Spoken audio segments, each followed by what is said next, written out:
नमस्कार दोस्तों, स्वागत है आपका विकास कोचिंग सेंटर के यूट्यूब चैनल पर।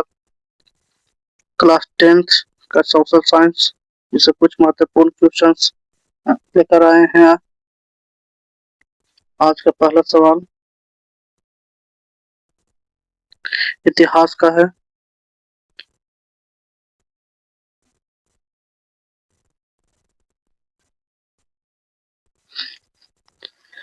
सवाल नंबर 1, 1857 के विद्रोह के 4 कारण लिखिए। यानी 1857 के विद्रोह का 4 कारण बताना है। पहला है चर्बी वाले कारतूस का प्रयोग करना। दूसरा है अंग्रेजों की दमनकारी नीति अपनाना, यानी अंग्रेजों ने भारतीयों पर दमनकारी नीति अपनाया। भारतीय राजा का असंतोष, यानी भारत के राजाओं जो थे खुश नहीं थे अंग्रेजी की नीतियों से। और चौथा है सैनिकों के साथ भेदभाव, यानी भारतीय सैनिकों के साथ भेदभाव के करते थे अंग्रेजों ने। नेक्स्ट सवाल, जालियांवाला बाग हत्याकांड का वर्णन कीजिए। आंसर है 13 अप्रैल 1919 ईस्वी को अमृतसर के जालियांवाला बाग में जनरल डायर ने निहत्थे भीड़ पर गोली चलाने का आदेश दिया, जिसमें सैकड़ों निर्दोष लोग मारे गए। इस घटना ने राष्ट्रीय आंदोलन को तीव्र कर दिया। यानी कहने का मतलब है कि जालियांवाला बाग हत्याकांड कब हुआ, तो 13 अप्रैल 1919 ईस्वी को हुआ। कहाँ हुआ? अमृतसर में हुआ। नेक्स्ट सवाल, असहयोग आंदोलन क्यों और कब शुरू हुआ? आंसर है असहयोग आंदोलन 1920 ईस्वी में महात्मा गांधी के नेतृत्व में शुरू हुआ। इसका उद्देश्य ब्रिटिश शासन का शांतिपूर्ण विरोध करना, स्वराज प्राप्त करना। यानी मेन शासन इसका था स्वराज प्राप्त करना। नेक्स्ट क्वेश्चन, सविनय अवज्ञा आंदोलन का महत्व बताएं। यानी महत्व बताना है सविनय आंदोलन का। पहला महत्व इसका है जनता राष्ट्रीय चेतना जागृत करना, जनताओं में राष्ट्र के लिए भावना जागृत करना। अंग्रेजी कानून की महत्व अवहेलना करना, यानी भारत अंग्रेजों ने जो कानून बनाया था उसका उल्लंघन करना। महिलाओं की भागीदारी वृद्धि बढ़ी, इस आंदोलन में महिलाओं की वृद्धि बढ़ी।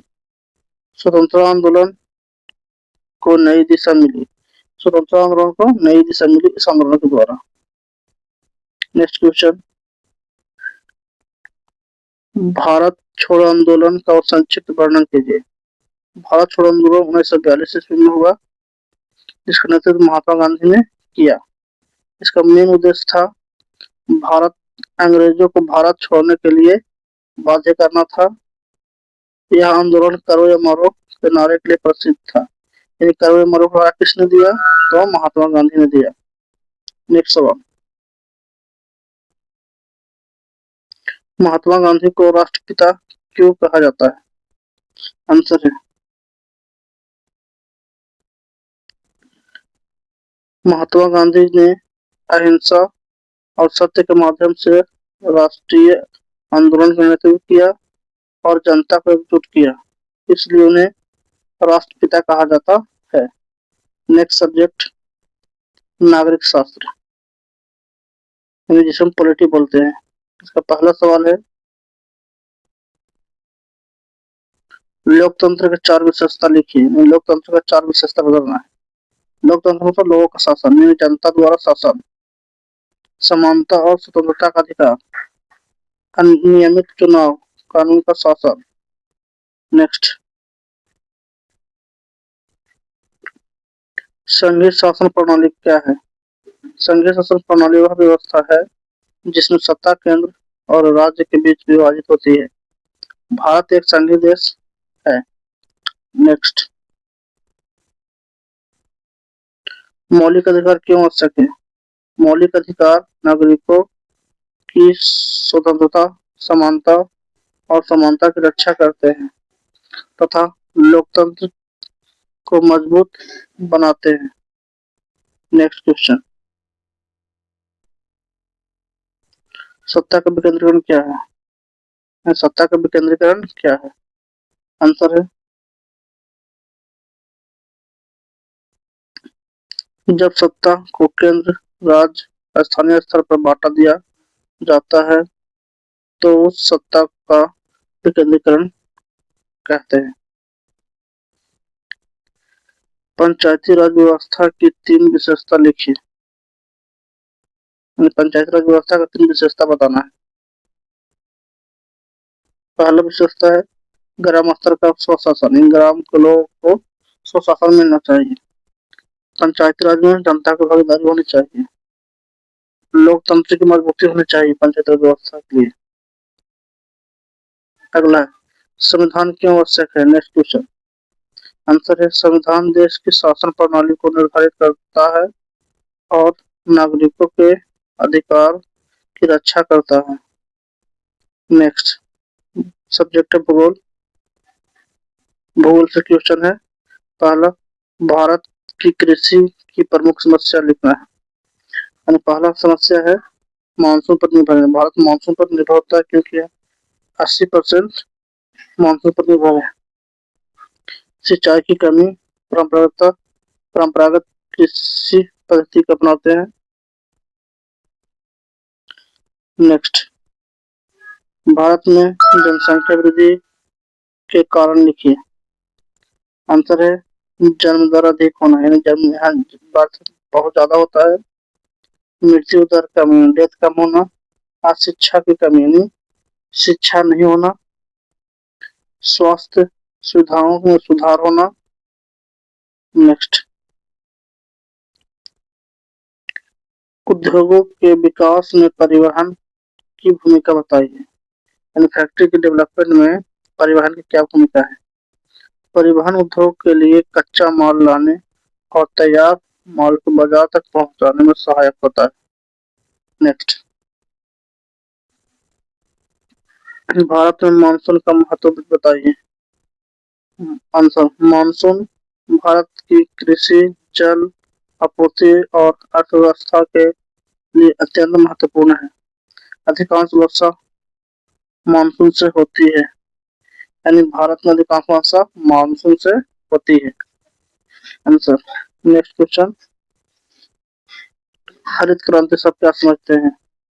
आंसर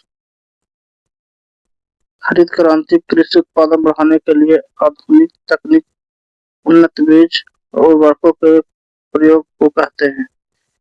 हरित क्रांति का जन्मदाता एवं स्वामीनाथन को कहा जाता है। नेक्स्ट भारत की जनसंख्या वृद्धि के 2 प्रभाव लिखिए। यानी भारत की जनसंख्या वृद्धि का 2 प्रभाव बताना है कि जनसंख्या बढ़ेगा तो क्या होगा। पहला बेरोजगारी बढ़ेगा, दूसरा संसाधन में कमी आएगा। नेक्स्ट सब्जेक्ट है अर्थशास्त्र इन इकोनॉमिक्स। पहला सवाल है गरीबी से आप क्या समझते हैं। 2 कारण बताना है। यानी गरीबी क्या होता है इसके बारे में बताना है। आंसर है गरीबी वह स्थिति है जब व्यक्ति अपनी मूल आवश्यकताओं को पूरा नहीं कर सकता है। यानी कि अपनी इच्छाओं को पूरा नहीं कर पाता है। इसका कारण बेरोजगारी बढ़ना, जनसंख्या बढ़ना। बेरोजगारी बढ़ेगा, जनसंख्या बढ़ेगा तो क्या होगा गरीबी रहेगा। नेक्स्ट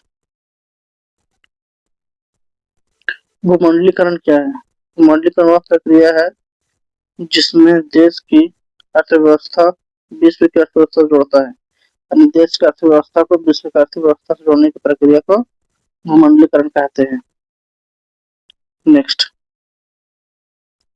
उपभोक्ता अधिकारों के नाम लिखिए। यानी उपभोक्ता का अधिकार का नाम बताना है। आंसर है